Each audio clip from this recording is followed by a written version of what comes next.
नमः शिवाय। प्रिय भक्तों, मेरे YouTube चैनल हिंदू भक्ति में आपका स्वागत है।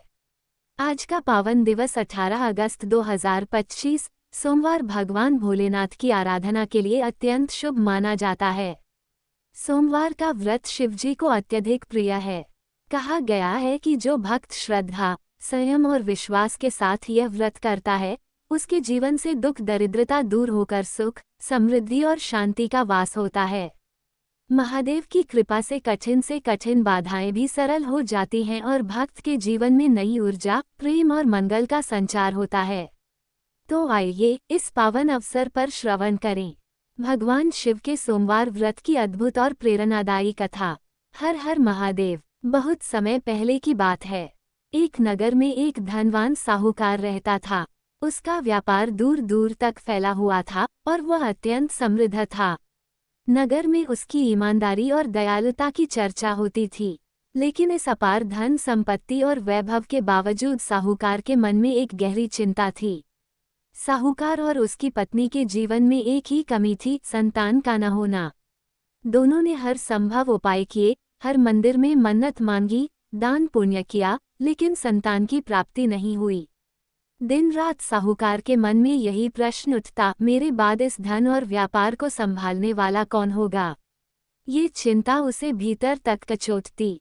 एक दिन जब साहूकार की पत्नी ने उसे चिंता में डूबा देखा तो उसने कहा, स्वामी, हमने तो हर संभव उपाय कर लिया, अब केवल भगवान शिव ही हमारी मनोकामना पूरी कर सकते हैं। क्यों न हम उनके शरण में जाएं। साहूकार को ये सुझाव बहुत अच्छा लगा। उसने निश्चय किया कि अब वो सच्चे मन से भगवान शिव की आराधना करेगा। साहूकार ने हर सोमवार को व्रत रखना शुरू कर दिया। वो शिव मंदिर में जाकर अभिषेक करता, घी का दीप जलाता और संध्या आरती में भाग लेता। उसकी भक्ति पूर्ण निष्ठा और प्रेम से भरी थी। इस तरह कई वर्ष बीत गए, लेकिन उसके हृदय में विश्वास बना रहा। एक दिन माता पार्वती ने साहूकार की भक्ति देखी और भगवान शिव से कहा, नाथ, ये साहूकार आपका परम भक्त है। वर्षों से श्रद्धापूर्वक व्रत कर रहा है। कृपया इसे संतान का वरदान दें। भगवान शिव मुस्कराए और बोले, हे पार्वती, इस संसार में सबको अपने कर्मों का फल मिलता है, लेकिन तुम्हारी प्रार्थना को ध्यान में रखते हुए मैं इसे पुत्र प्राप्ति का वरदान देता हूँ। किंतु इसका पुत्र मात्र 16 वर्ष तक ही जीवित रहेगा। पार्वती जी ने पुनः शिवजी से निवेदन किया, लेकिन शिवजी ने कहा कि यह उसी का भाग्य है। उसी रात साहूकार को स्वप्न में भगवान शिव के दर्शन हुए। उन्होंने कहा, वत्स, मैं तुम्हारी भक्ति से प्रसन्न हूँ। तुम्हें पुत्र की प्राप्ति होगी, लेकिन वो मात्र 16 वर्ष तक जीवित रहेगा। साहूकार ने ये सुनकर भी भगवान शिव को धन्यवाद दिया। कुछ समय बाद साहूकार के घर एक सुंदर, तेजस्वी पुत्र का जन्म हुआ। पूरे नगर में हर्षोल्लास फैल गया। साहूकार और उसकी पत्नी की खुशी का ठिकाना नहीं रहा। उन्होंने पुत्र का नाम अमर रखा, ये सोचकर कि शायद भगवान शिव उसकी उम्र बढ़ा दें। साहूकार अपने पुत्र के भाग्य से परिचित था, लेकिन उसने ये रहस्य किसी से साझा नहीं किया। वह अपने बेटे के साथ हर क्षण बिताना चाहता था, उसे खुश देखना चाहता था। जब अमर 12 वर्ष का हुआ तो साहूकार ने उसे वाराणसी भेजने का निश्चय किया ताकि वह वहां शिक्षा प्राप्त कर सके। उसने अपने भाई दीपचंद को बुलाया और कहा, भाई, अमर को वाराणसी छोड़ आओ ताकि वह वहां शिक्षा प्राप्त कर सके। अमर अपने मामा के साथ चल पड़ा। यात्रा के दौरान वे जहां भी ठहरते वहां यज्ञ करते, ब्राह्मणों को भोजन कराते।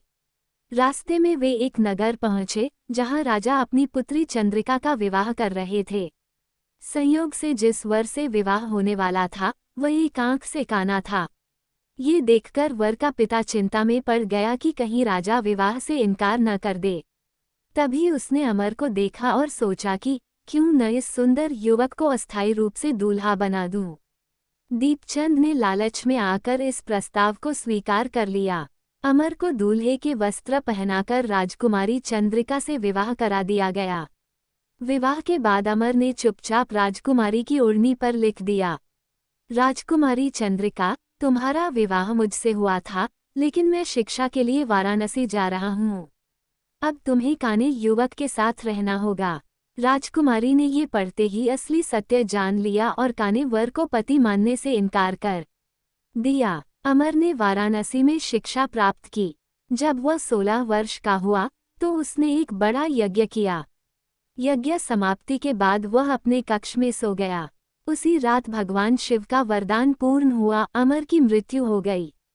सुबह जब दीपचंद ने अमर को मृत पाया तो वह विलाप करने लगा। उसकी आवाज सुनकर माता पार्वती व्यथित हो गईं। उन्होंने भगवान शिव से कहा, हे नाथ, ये साहूकार आपका परम भक्त है, कृपया इसके पुत्र को पुनर्जीवित करें। भगवान शिव ने अपनी कृपा से अमर को जीवनदान दिया। अमर जाग उठा और स्वस्थ हो गया। शिक्षा समाप्त कर अमर अपने नगर लौटा। रास्ते में वह उसी नगर पहुंचा जहां उसका विवाह हुआ था। राजा ने उसे पहचान लिया और राजकुमारी को विदा कर दिया। जब साहूकार को अमर के जीवित होने और विवाह का समाचार मिला तो वह अत्यंत प्रसन्न हुआ। उसने अपनी पत्नी को आवाज दी, प्रिया, हमारा बेटा जीवित है। पति पत्नी खुशी के आंसू बहाने लगे। उसी रात भगवान शिव ने साहूकार को स्वप्न में दर्शन दिए और कहा, हे श्रेष्ठी, मैं तेरे सोमवार व्रत और श्रद्धा से प्रसन्न होकर तेरे पुत्र को दीर्घायु प्रदान करता हूँ। साहूकार और उसका परिवार शिवजी की कृपा से सुखी और समृद्ध हो गया। जो भी सोमवार व्रत करता है और यह कथा सुनता है, उसकी सभी मनोकामनाएं पूर्ण होती हैं। हर हर महादेव। यह उम्मीद करते हैं कि हमारे द्वारा दी गई जानकारी आपको उपयोगी और पसंद आई होगी। यदि आपको ये जानकारी अच्छी लगी हो तो कृपया हमारे चैनल को सब्सक्राइब, लाइक और शेयर जरूर करें। व्रत कथा और धार्मिक जानकारी के लिए हमारे YouTube चैनल हिंदू भक्ति के साथ जुड़े रहें। हम हमेशा नई और रोचक जानकारी लाते रहेंगे।